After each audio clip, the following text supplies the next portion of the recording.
So you're ready to buy a printer. Oh my gosh, you are my kind of person because here's the thing. If there's one thing that I'm super passionate about, it's about actually printing your work and putting it up so that you can see it. If you're just gonna focus on your work on a tiny little screen, you're not gonna get nearly as much out of it. So I am so happy that you are here and watching this video. Here are the top things that you need to think about when you're going to start printing at home. Number one, what size do you want to print? So I'm linking to a page below where I list out a few specific printers. I am not going to be listing out printers that only do small prints, because if you are printing your images, I would say the minimum you want to be printing them is in the 11 by 17, 13 by 19 range. 8.5 by 11s are nice to just look at, but once they're up on a wall, they're teensy tiny. So I want you to be looking at getting a printer where you can print a little bit bigger so you can actually see your images in all of their glory. So think about what is the maximum size print that I want to be able to do at home. And then you will look at the printers and say, what's the max print size that's available? That's the first thing. And that's going to weed out a ton of printers depending on the size that you want. The next is the ink. And there's two things when it comes to the ink. A lot of people know that different printers have different numbers of inks. The more inks that there are, yes, the more expensive it is. I'm not going to lie on that.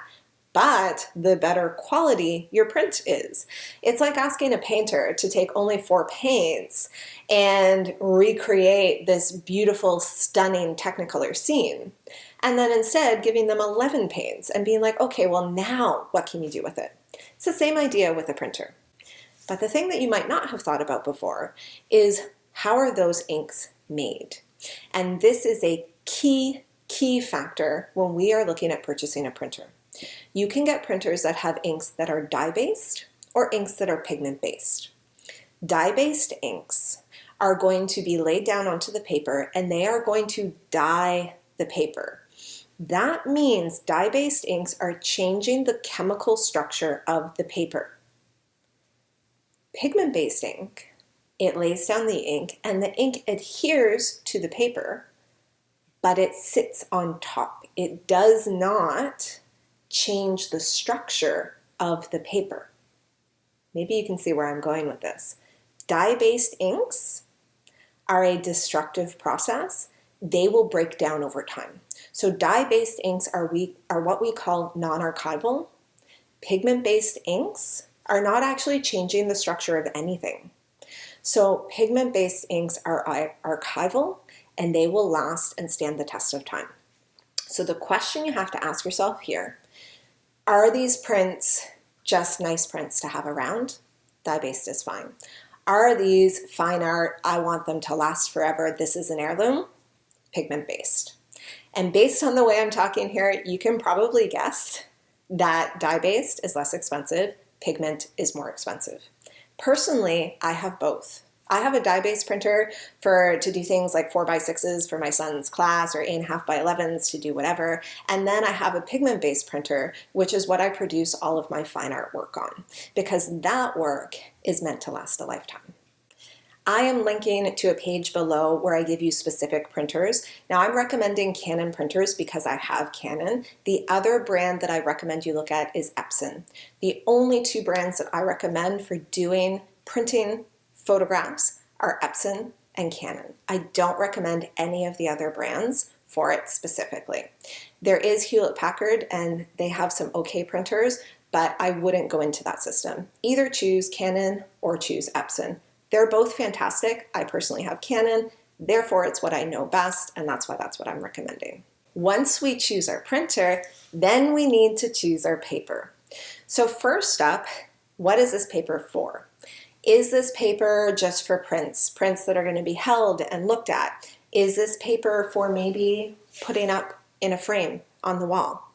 There are going to be different uses for different papers. So for myself personally, since I'm using Canon, I have a whole line of Canon paper that I like to use. The Canon Luster paper is a nice all-around print. If I'm doing small prints to give out or just to have around, I'm going to do that on the Canon Luster.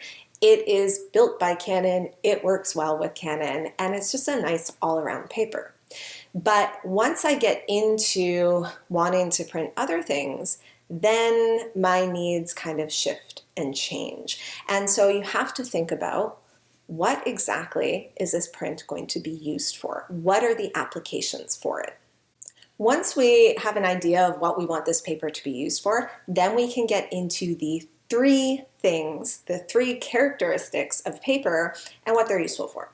So the first one that we have is the surface finish. So we go from matte, which is no sheen at all, to pearl, satin, luster, whatever you want to call it, the in-between, and then glossy, which has a really high sheen.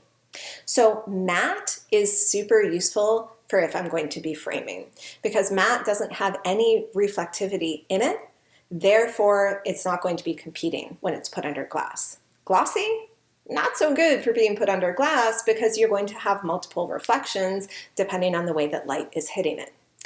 My preference for all-around prints are a pearl or a satin. That's always what I've loved. That's what I used to print in the darkroom. And if I'm holding and looking at a print, I like it to be pearl. A little bit of sheen, but not too much. But when I print, specifically for going in a frame, I use matte. The next thing is, what is the paper made out of? If you are printing with a pigment-based printer on something that you want to last forever, you want that paper to be made out of natural materials. So there are going to be key things to look for, like acid-free. You want to have a paper that is more natural. So look into what is the actual fiber that's being used to make the paper. And the paper makers are going to list this out for you. So that's something to take into consideration as well. And then the very last thing, the third thing, is what is the actual thickness of this paper? This is referred to as the paper weight because it's the actual physical weight, and you're going to see this measured in GSM. And the thinner the paper is, the lower the GSM is. The thicker the paper is, the higher the GSM is. My preference is to be printing in the 300 to 350 GSM range. I want something that is thick enough that if it is not in a frame, it has a nice feel to it.